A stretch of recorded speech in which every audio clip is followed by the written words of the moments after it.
여러분, 안녕하세요. 오늘 밤 우리는 조금은 불편하고 은밀한 주제를 함께 나누려고 합니다. 혹시 이런 생각을 해보신 적 있나요? 죽더라도 자식 집에는 가지 말아야 하는 걸까? 자식이 장성하여 독립하고 살림을 차린 순간 그 집은 여전히 부모의 손길이 머물 수 있는 공간일까요? 아니면 이미 새로운 질서와 흐름이 만들어진 또 하나의 작은 우주일까요? 솔직히 말해서 예고 없이 자식의 집을 찾았을 때 정말 마음 깊이 환영받는다고 느낀 적 있으신가요? 많은 분들이 속으로는 대답을 망설일 겁니다. 그래서 오늘 저는 제 경험담을 빌려 그 미묘한 감정을 풀어보려 합니다. 그러니 본격적으로 이야기에 들어가기 전에 부탁드릴 게 있습니다. 그러므로 편안히 듣기 전에 이 영상을 좋아요와 구독으로 응원해 주세요. 하지만 제가 전하는 이야기가 진짜로 마음에 들었을 때만요. 그리고 지금 이 영상을 듣고 계신 분들, 댓글에 여러분이 계신 지역과 현재 시간을 남겨주세요. 우리가 이렇게 연결되어 있다는 사실이 새삼 신기하지 않나요? 이제 불을 끄고 필요하 나는 어느 날 별다른 생각 없이 자식의 집을 찾았습니다. 현관문을 열고 들어섰을 때 분명히 반가운 인사와 웃음이 있었지만 어쩐지 공기에는 미묘한 긴장감이 흐르고 있었습니다. 며느리는 활짝 웃었지만 그 웃음은 오랫동안 붙여둔 마스크처럼 어딘가 경직되어 있었고 내 자식은 반갑다고 말하면서도 손은 분주하게 이리저리 움직이고 있었습니다.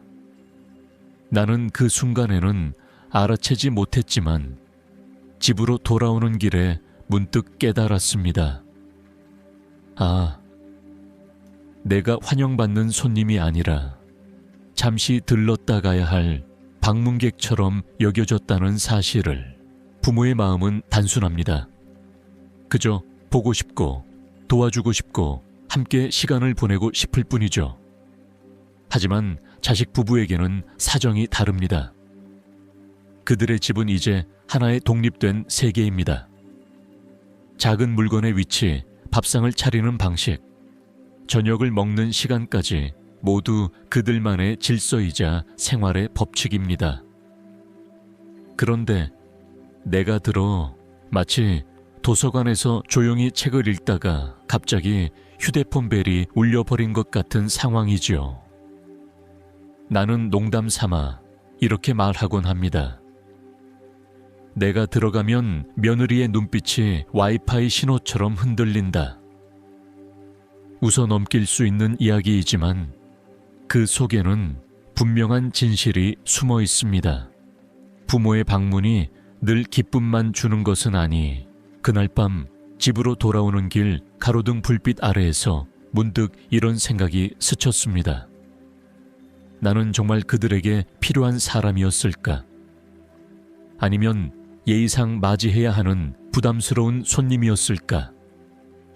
그 작은 차이가 내 마음에도 그림자를 드리웠습니다. 부모와 자식, 사랑의 무게가 서로 다르게 전달될 수 있다는 조금은 쓸쓸한 깨달음이었습니다. 나는 종종 이런 질문을 스스로에게 던집니다. 내가 생각하는 사랑은 정말 사랑일까? 아니면 간섭일까?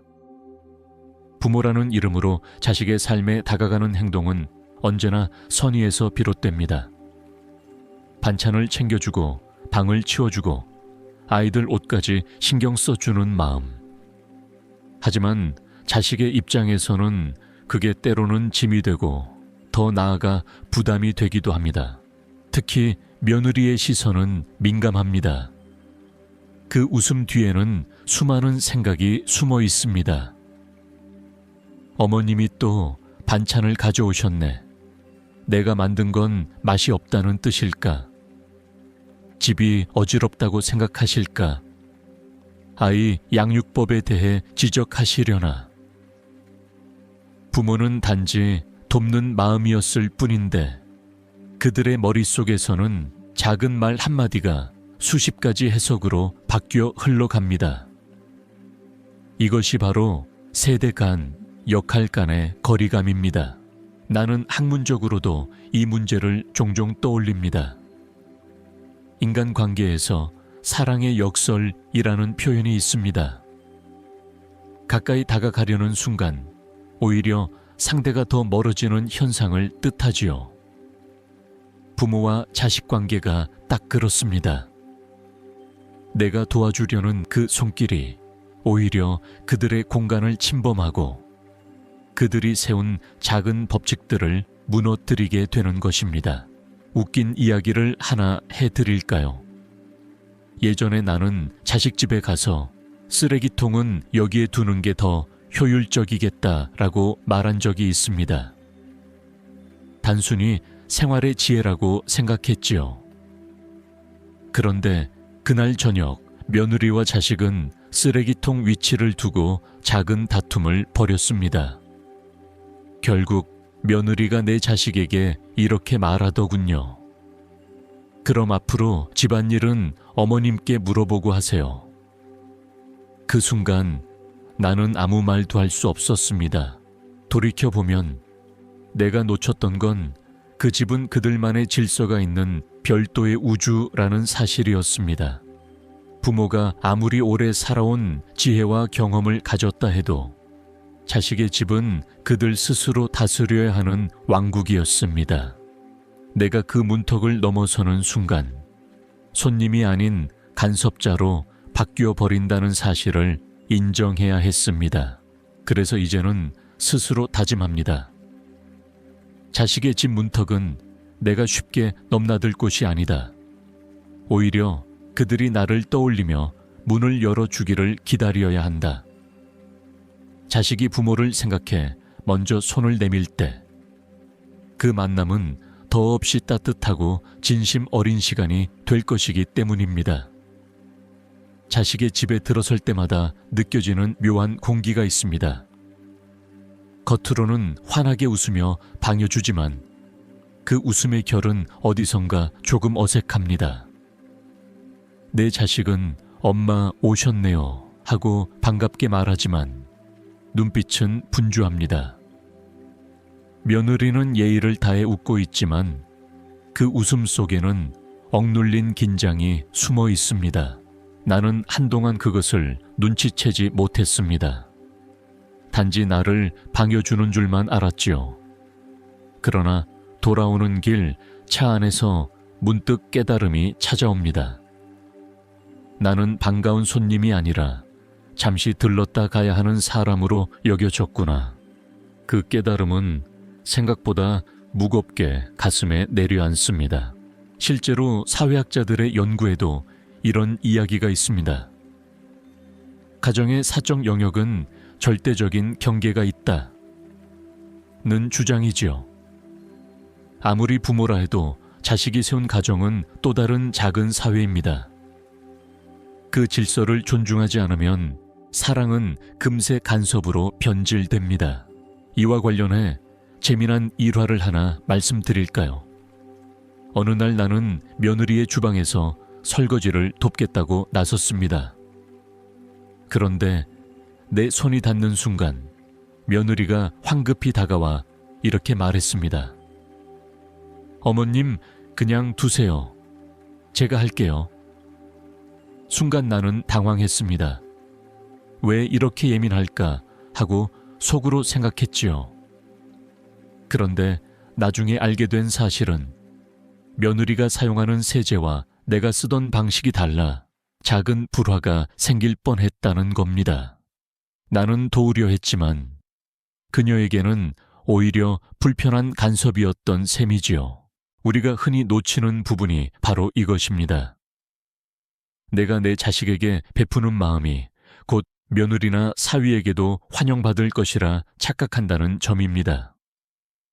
하지만 그들에게는 또 다른 세계와 질서가 있습니다. 부모가 가볍게 건넨 친절이 그들의 입장에서는 작은 균열을 만드는 칼날이 될 수 있습니다. 그래서 요즘 나는 이렇게 스스로에게 말합니다. 불청객이 되지 않으려면 먼저 멈추어라. 사랑은 마음속에서만 깊게 간직하고 행동으로 옮길 때는 한 박자 늦추는 게 현명합니다. 그렇게 조심스러운 거리가 결국 더 오래가는 따뜻함을 만들어 줍니다. 사랑이라는 이름으로 건넨 내 행동이 때로는 자식에게는 간섭이 됩니다. 도우려는 마음이 돌이 되어 오히려 그들의 살림을 해치는 일이 생기곤 하지요. 예컨대 어느 날 나는 며느리에게 반찬을 해다 주었습니다. 김치, 나물, 고등어 조림까지 정성껏 싸서 가져갔습니다. 그러나 며느리의 표정은 환하게 웃으면서도 어딘가 무겁게 드리워져 있었습니다. 그날 저녁 내 자식이 조심스레 말했습니다. 엄마, 고맙지만 우리 집 냉장고에 반찬이 너무 많아요. 버리게 돼서 죄송해요. 그 말에 가슴이 철렁 내려앉았습니다. 나는 돕고 싶었을 뿐인데 그것이 오히려 짐이 된 것입니다. 철학적으로 말하자면 선의 샤니의 폭력이라는 개념이 있습니다. 내가 좋다고 믿는 일이 반드시 상대에게 좋은 것은 아니라는 뜻이지요. 부모 세대가 가진 경험과 방식은 귀중하지만 그것이 그대로 자식 세대의 삶에 들어가면 혼란을 낳습니다. 각자의 시대에는 각자의 질서가 있고 그것을 존중하는 것이 진정한 지혜입니다. 재미있는 연구 결과도 있습니다. 어떤 조사에 따르면 신혼부부가 겪는 갈등의 상당수가 부모의 개입과 관련되어 있다고 합니다. 방문 횟수가 잦거나 사소한 생활 방식에 대해 잔소리를 하는 것이 쌓여 결국 갈등으로 이어진다는 것이지요. 심리학자들은 이를 가정 내 미시적 충돌이라 부릅니다. 보통은 사소한 문제에서 시작되지만 누적되면 돌이키기 어려운 골이 생긴다고 합니다. 그렇다고 해서 부모의 마음을 억지로 숨기라는 것은 아닙니다. 단지 방법의 문제일 뿐입니다. 예를 들어 자식의 살림을 도우려면 직접 가서 반찬을 채워주기보다 혹시 필요한 것 있니? 하고 묻는 게 훨씬 낫습니다. 내가 움직이는 것이 아니라 그들이 요청할 때 손을 내밀어 주는 것. 그것이 사랑이 간섭으로 변하지 않게 하는 최소한의 장치입니다. 나 역시 이제야 깨닫습니다. 사랑은 주고 싶은 대로 주는 것이 아니라 상대가 받아들일 수 있는 만큼만 주는 것이라는 사실을요. 이것을 배우는데 평생이 걸리더군요. 하지만 늦게라도 알게 된 게 다행입니다. 자식이 장성하여 집을 나서고 살림을 차렸다면 그 집은 이미 하나의 독립된 가정입니다. 부모의 집에서 배우고 자라났지만 결혼과 함께 그들의 삶은 또 다른 질서 속으로 들어가는 것이지요.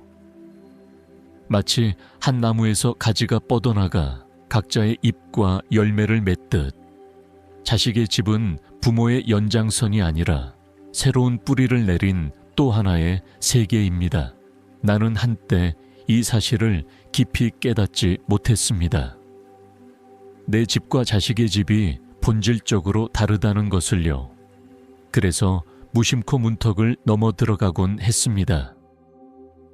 그러나 어느 날 며느리의 집 문을 열었을 때 식탁 위에 놓인 작은 꽃병이 눈에 들어왔습니다. 그 속의 꽃은 내게 익숙지 않은 장식이었지만 분명히 그들만의 선택이었지요. 그 순간 깨달았습니다. 아, 여기는 내가 아닌 그들의 세계구나. 학문적으로는 이것을 가정의 주체성이라 부릅니다. 즉, 가정은 구성원 스스로가 세운 규칙과 리듬으로 운영되는 자율적 단위라는 것이지요. 아무리 부모라 하더라도 그 세계의 문법을 함부로 흔들어서는 안 됩니다. 사실 부모가 자식의 집에 자주 드나드는 것이 오히려 자식의 성장을 막는다는 연구도 있습니다. 독립적으로 문제를 해결할 기회를 빼앗기 때문입니다. 한 번은 내 아들이 이렇게 말했습니다. 아버지, 저희 집은 저희가 알아서 꾸려가고 싶어요. 순간 서운함이 몰려왔지만 돌아서 생각해 보니 그것이야말로 올바른 말이었습니다. 부모가 자식의 살림을 지켜주는 것이 아니라 자식 스스로 지켜낼 수 있게 거리를 두는 것이 진짜 보호였던 겁니다. 결국 부모의 역할은 점점 줄어듭니다. 마치 연극의 조연처럼 필요할 때 잠시 등장해 빛을 비추고는 다시 무대 뒤로 물러나는 것. 그것이 자식에게는 가장 큰 위안이자 힘이 됩니다. 오늘날 나는 자식의 집 문턱을 넘기보다 그들이 나를 찾아올 수 있도록 기다리는 인내를 배우고 있습니다. 그것이 곧 서로를 더 오래 지켜주는 길이니까요. 부모가 자식의 문턱을 자주 넘는 것보다 자식이 부모를 생각하며 스스로 문을 열어주는 것이 더 바람직합니다. 내가 먼저 발걸음을 재촉하는 대신 그들이 내 얼굴을 떠올리며 찾아올 수 있도록 기다리는 것. 그것이 관계를 건강하게 지켜줍니다. 나는 한동안 이 단순한 진리를 잊고 살았습니다. 보고 싶다는 마음 하나로 곧장 전화를 걸고 예고 없이 찾아가곤 했지요. 그런데 이상하게도 그럴수록 자식의 방문은 줄어들었습니다. 내가 왜 이렇게 서운할까 곱씹다 보니 답은 간단했습니다. 내가 기다리지 못했기 때문이었습니다. 어느 날 아들이 아이의 손을 잡고 집에 들어섰습니다. 현관에서 들려오는 작은 발걸음 소리, 아이가 할아버지 하고 달려오는 그 순간은 말로 다 표현할 수 없는 기쁨이었지요. 그런데 생각해보니 이 감정은 내가 억지로 찾아가서는 절대 느낄 수 없는 것이었습니다. 자식이 자발적으로 찾아와 줄 때만 얻을 수 있는 선물이었습니다. 심리학에서는 이를 자발적 애착이라고 부릅니다. 강요나 의무가 아닌 스스로 원해서 맺어진 관계가 오래가고 따뜻하다는 것이죠. 부모가 자식의 집에 마음대로 드나들면 자식은 오히려 방어적인 태도를 갖게 됩니다. 반대로 부모가 한 발 물러서 기다리면 자식은 언젠가 그 공백을 메우려 다가옵니다. 이런 경험을 거듭하며 나는 깨달았습니다. 부모의 사랑은 기다림 속에서 더 깊어지고 자식의 효심은 자율 속에서 더 빛난다는 것을요. 그래서 나는 요즘 자식이 문을 두드릴 때까지 일부러 기다립니다. 그 기다림 속에는 작은 설렘이 숨어 있고 만남은 언제나 반갑고 따뜻합니다. 삶을 길게 보면 우리가 줄 수 있는 최고의 선물은 끊임없는 간섭이 아니라 필요할 때 곁에 있어주는 조용한 신뢰 아닐까요? 나는 이제 그 신뢰를 배우고 있습니다. 많은 이들은 말합니다. 자식의 집도 결국 내 집 아니냐. 피를 나눈 가족인데 뭐가 그리 복잡하냐. 하지만 그 말은 부모로서는 위안일지 몰라도 정작 자식의 마음에는 큰 부담으로 다가옵니다. 나는 한번 며느리 앞에서 무심코 그런 말을 한 적이 있었습니다. 여긴 내 집이나 마찬가지야. 순간 며느리의 미소가 살짝 굳어지는 것을 놓치지 못했습니다. 그녀는 웃음을 유지했지만 마음 한구석은 분명 답답했을 겁니다. 그날 이후 나는 곰곰이 생각했습니다. 정말 저 말이 위로였을까? 아니면 멍해였을까? 며느리에게는 그 한마디가 숨막히는 족쇄처럼 느껴질 수 있습니다. 그녀는 자기 공간을 잃어버리고 작은 행동 하나에도 시선이 따라붙는 듯한 긴장감을 갖게 됩니다. 아들도 마찬가지입니다. 겉으로는 환하게 웃으며 부모를 맞이하지만 속으로는 언제쯤 집에 가실까 하는 생각이 어쩔 수 없이 스칩니다. 사회학에서는 이를 역할 갈등이라 부릅니다. 부모로서의 역할과 새로운 가정의 가장으로서의 역할이 부딪히는 순간이 바로 그것입니다.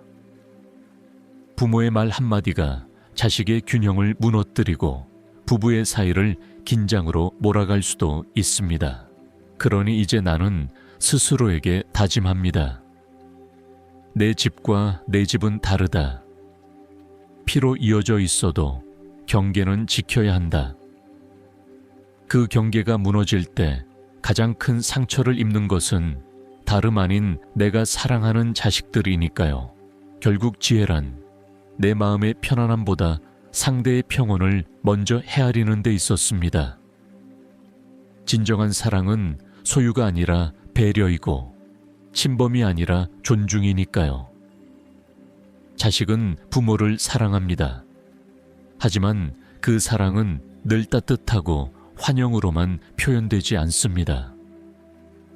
오히려 지나친 방문과 간섭은 자식이 부모를 피하려는 마음을 만들기도 합니다. 나는 그 사실을 늦게야 깨달았습니다. 예전에는 아들이 연락을 자주 하던 사람이었습니다. 그러나 내가 자주 집을 찾아가고 가끔은 예고 없이 문을 두드렸을 때부터 그 빈도는 눈에 띄게 줄어들었습니다. 처음엔 바빠서 그렇겠지 라고 생각했지만 어느 순간 깨달았습니다. 내 발걸음이 아들의 마음을 멀어지게 하고 있구나. 어느 날 저녁 며느리의 눈빛에서 분명한 신호를 읽었습니다. 나는 웃으며 식탁에 앉아 있었지만 그녀의 시선은 자꾸만 시계로 향하고 있었습니다. 마치 오늘은 언제쯤 끝날까라는 속마음을 감추지 못하는 듯 했습니다. 그때 알았습니다. 내가 손님이 아니라 부담이 된다는 사실을. 심리학자들은 이런 상황을 심리적 거리두기라고 설명합니다. 가까울수록 더 멀어지고 싶어지는 아이러니. 부모의 지나친 존재감은 오히려 자식에게 회피 본능을 불러일으키고 결국 연락을 줄이게 만듭니다. 이제 나는 배웠습니다. 진짜 사랑은 발걸음을 멈추는 것, 기다려주는 것, 그리고 자식이 스스로 찾아올 시간을 허락하는 것입니다. 사랑을 강제로 밀어넣으면 그것은 사랑이 아니라 압박이 됩니다. 그래서 오늘부터는 자식의 전화를 기다립니다. 문득 울리는 그 한 통화가 예고 없는 방문 10번보다 훨씬 값지고 따뜻하다는 것을 이제야 압니다. 자식의 집은 단순히 거주 공간이 아닙니다. 그것은 부부가 세상 속에서 유일하게 편히 쉴 수 있는 안식처입니다. 그곳에는 작은 물건 하나에도 규칙이 있고 부부만의 리듬이 흐르고 있습니다. 나는 그 사실을 간과했습니다. 방 안에 놓인 신발의 방향, 식탁 위에 올려진 반찬의 순서, 심지어 TV 채널을 돌리는 습관까지도 그들만의 생활 질서였습니다. 하지만 부모가 들어서면 그 모든 흐름은 흔들리게 됩니다. 나는 아무렇지 않게 리모컨을 집어들었고 며느리는 당황한 눈빛으로 나를 바라보았습니다. 사소한 일이었지만 그 순간 나는 그들의 질서를 무너뜨린 손님이 되었습니다. 사람들은 종종 말합니다. 부모가 왔는데 뭘 그렇게 예민하게 구냐. 하지만 그 말은 자식의 입장, 특히 며느리의 마음을 전혀 헤아리지 못한 말입니다. 며느리에게는 그 작은 차이가 숨막히는 긴장이 되고 부부 사이에는 미묘한 갈등의 씨앗이 되곤 합니다. 역사적으로도 가정은 독립적이어야 한다는 가르침이 많았습니다. 조선시대 학자들조차 가정의 질서는 외부의 간섭에서 지켜져야 한다고 기록했습니다. 나는 이제야 그 말의 무게를 체감합니다. 부모의 발걸음 하나가 그들의 안식처를 긴장된 전장으로 바꾸어 버릴 수 있다는 사실을요. 그래서 요즘 나는 발걸음을 멈추는 법을 배우고 있습니다. 자식이 직접 문을 열어 나를 맞이하는 그 순간까지 기다리는 것, 그것이 진정한 배려이자 예라고 믿습니다. 사랑은 찾아가서 주는 것이 아니라 때로는 멈추어 서서 기다리는 것임을 알게 되었으니까요. 못하는 것일 뿐입니다. 나는 한 번은 저녁 무렵에 예고 없이 들렀다가 며느리가 부엌에서 분주히 뛰어다니는 모습을 본 적이 있습니다. 그녀는 웃고 있었지만 그 웃음은 긴장으로 굳어 있었고 아이는 옆에서 울고 있었습니다. 그날 돌아오는 길에야 깨달았습니다. 나의 발걸음이 그들의 하루를 어지럽혔음을. 현대 심리학에서도 공간의 경계라는 개념이 강조됩니다. 인간은 누구나 자신만의 사적 공간이 필요하며 그것이 침범될 때 불안과 스트레스가 커진다고 합니다. 자식의 집 역시 그러한 사적 공간입니다. 부모의 방문이 잦아지면 그 안락한 공간은 더 이상 편안한 보금자리가 되지 못합니다. 웃으며 맞이했지만 속으로는 한숨을 쉬는 자식의 마음. 나는 그것을 이제서야 알게 되었습니다. 그래서 요즘은 내 스스로에게 되뇌입니다. 사랑은 머무르는 것이 아니라 물처럼 흘러가야 한다. 내 발걸음이 가볍게 흘러가고 자식의 집에 남는 것은 고마움과 그리움뿐이어야 한다는 것을요. 결국 부모의 지혜란 찾아가는 빈도를 줄이고 기다림의 무게를 배우는 것일지도 모릅니다. 그렇게 할 때 자식은 부모를 피하지 않고 오히려 더 자주 찾게 됩니다. 사랑은 가까움이 아니라 적당한 거리가 만들어주는 따뜻한 불빛 속에서 오래 살아남는다는 것을 나는 늦게나마 배우고 있습니다. 예고 없는 방문은 때때로 작은 파문이 되어 가족의 평온한 호수에 잔잔한 물결을 일으킵니다. 며느리는 청소가 잘 되어 있는지, 반찬이 충분한지, 아이가 씻었는지 신경을 곤두쓰게 되고 사위는 보이지 않는 긴장 속에서 대화를 이어가려 애씁니다.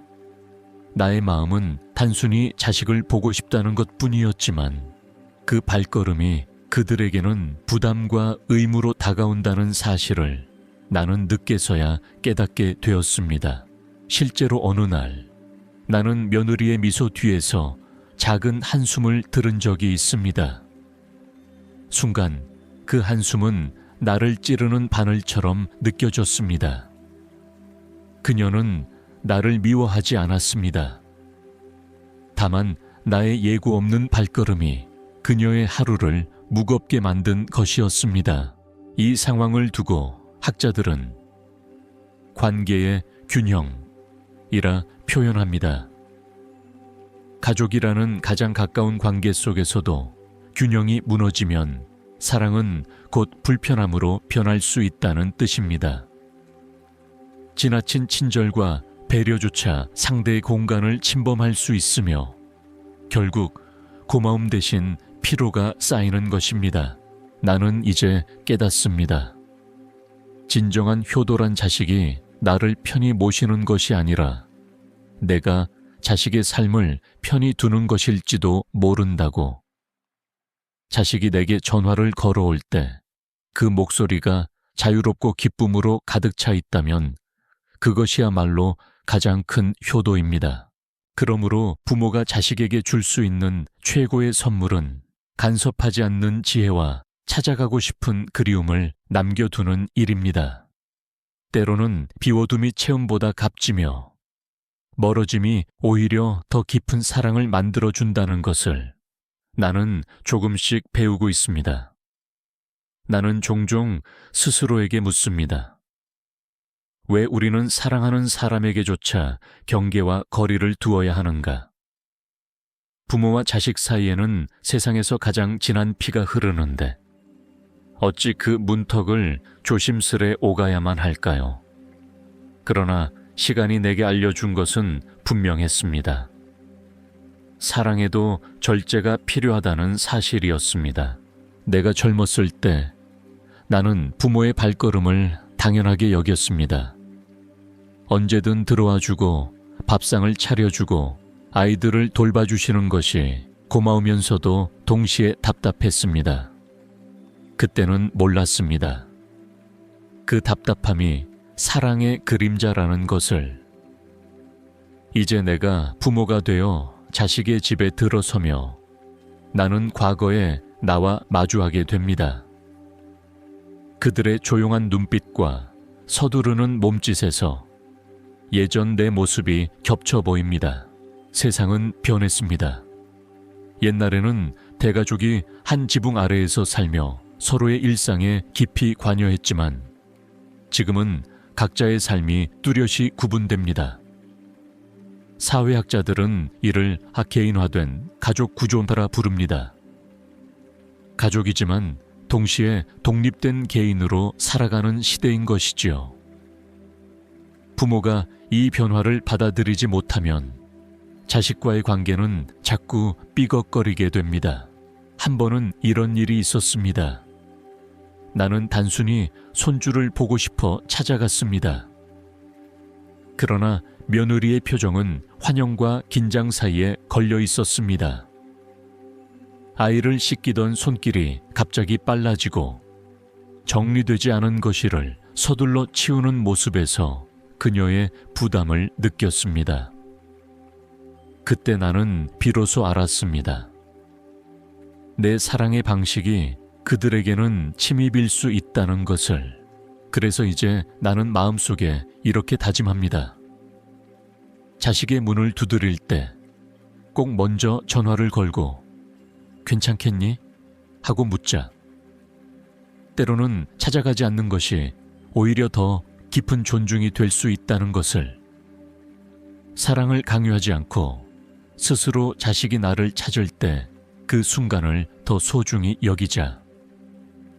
나이가 들수록 나는 거절의 미학을 배워야 한다는 사실을 깨닫습니다. 젊을 때는 누군가 부탁하면 무조건 돕는 것이 선이라고 믿었습니다. 그러나 이제는 압니다. 모든 도움은 때와 장소가 맞아야 진정한 도움이 된다는 것을. 자식의 집안일에 발을 들이면서 나는 종종 내가 돕는 걸까? 아니면 방해가 되는 걸까? 하고 자문하게 됩니다. 실제로 한 번은 이런 일이 있었습니다. 며느리가 장을 보고 와서 저녁 준비를 하던 날, 나는 습관처럼 반찬에 손을 댔습니다. 간이 약한 듯 싶어 소금을 넣었지요. 그러나 그 순간 며느리의 얼굴에 스친 미묘한 표정을 나는 잊지 못합니다. 그녀는 웃으며 어머님 감사합니다 했지만 속으로는 자기 방식이 무너졌다는 아쉬움이 있었을 겁니다. 작은 소금 한 줌이 그들의 생활 질서를 흔든 것이지요. 이것은 단순한 요리의 문제가 아닙니다. 부부가 함께 쌓아온 생활 습관과 리듬은 작은 것 하나에도 민감합니다. 철학자 칸트는 이렇게 말했습니다. 질서가 없다면 자유도 없다. 그들의 집은 그들의 작은 질서 속에서 돌아갑니다. 부모가 무심코 건드린 그 질서는 곧 그들의 자유를 빼앗는 것이 될 수 있습니다. 나는 그 후로 깨달았습니다. 진정한 사랑은 내 방식을 전하는 것이 아니라 그들의 방식을 존중하는 것임을, 내가 들어가서 대신 손을 움직이기보다 멀리서 묵묵히 응원하고 필요할 때 불려가는 것이 더 현명한 길임을, 그래서 요즘 나는 마음속으로 이렇게 다짐합니다. 간섭을 줄이고 기다림을 늘려라. 그 기다림 속에서 자식은 비로소 부모의 진심을 느끼고 스스로 다가와 안부를 묻습니다. 그때의 만남은 억지스러운 것이 아니라 진짜로 따뜻한 시간이 됩니다. 나는 가끔 이런 생각을 합니다. 진짜 예의란 무엇일까? 많은 사람들은 인사를 잘하고 정성껏 선물을 준비하고 말끝마다 존댓말을 쓰는 것을 예의라고 생각합니다. 하지만 나이가 들면서 알게 된 것은 예의란 말이나 선물보다 상대의 평온을 지켜주는 라는 사실입니다. 자식의 집 문턱을 넘을 때 나는 늘 스스로에게 묻습니다. 내가 지금 가도 괜찮을까? 혹시 그들의 휴식을 방해하지 않을까? 이 질문 하나가 모든 태도를 바꿔놓습니다. 그들이 쉬고 있을 때, 그들의 평화로운 저녁 시간에 갑자기 들이닥치는 것은 어떤 고운 말로도 감출 수 없는 불. 어느 날 친구와 이야기를 나누다가 그는 이런 말을 했습니다. 사랑은 때로 부재로 더 깊어진다. 처음엔 이해하기 어려웠습니다. 그런데 곱씹어 보니 맞는 말이었습니다. 나는 종종 책에서 읽은 고사성어 하나를 떠올립니다. 바로 과유불급 고요부지 입니다. 지나침은 모자람만 못하다는 뜻이죠. 아무리 사랑과 관심이라 해도 지나치면 부담이 되고 간섭이 됩니다. 부모의 마음이 아무리 순수하다 해도 자식 입장에서는 자기 영역을 침범받는 불. 그래서 이제는 도와주고 싶을 때도 발걸음을 멈추고 충고하고 싶을 때도 입술을 다뭅니다. 기다리는 법을 배우는 것, 그것이 나이든 부모가 지녀야 할 가장 큰 덕목임을 알게 되었기 때문입니다. 결국 진정한 효도와 사랑은 서로의 공간을 하는 것이, 시간이 흘러 이제 나는 깨닫습니다. 부모가 자식 곁에서 할 수 있는 가장 큰 지혜는 끊임없이 지켜보는 것이 아니라 조용히 무리라는 사실을 말입니다. 처음에는 그저 사랑이라 생각했습니다. 반찬을 해주고 집을 치워주고 아이들을 챙겨주는 것이 최선의 도움이라고 믿었습니다. 그러나 돌아보니 그것은 사랑이 아니라 내가 주고 싶은 방식의 친절이, 그래서 이제는 그들의 집 앞을 지날 때도 그냥 가던 길을 갑니다. 굳이 문을 두드리지 않고 그들의 일상과 리듬을 존중하는 것이 오히려 더 큰 사랑이 될 수 있음을 알기 때문입니다. 물론 마음속에는 늘 그리움이 있습니다. 손주의 웃음을 보고 싶고 자식의 얼굴을 확인하고 싶은 마음이 왜 없겠습니까? 하지만 그리움은 곧 따뜻한으로 봐. 어느 철학자는 말했습니다. 가장 큰 사랑은 간섭이 없는 관심이다. 나이 들어보니 이 말이 참으로 깊습니다. 사랑한다는 이유로 자꾸만 문을 열어젖히던 지난날의 나를 떠올리며 이제는 한 발 물러나 미소로 대신합니다. 자식이 스스로 문을 열고 결국 부모와 자식 사이에도 거리가 필요합니다. 너무 멀면 서운하고 너무 가까우면 숨막히는 그 거리. 그 균형을 지키는 것이야말로 남은 생에 우리가 배워야 할 맞이. 이제 오늘의 이야기를 천천히 마무리하려 합니다. 부모와 자식, 이 밤 그 균형을 떠올리며 눈을 감아보세요. 당신이 걸어온 세월, 그 안의 사랑이 결코 헛되지 않았단. 이제는 걱정을 내려놓고 남은 온기를 곱게 간직하며 편히 쉬시길 바랍니다. 오늘 함께 해주셔서 감사합니다. 이제 조용히 속삭이듯 안녕히 주무세요.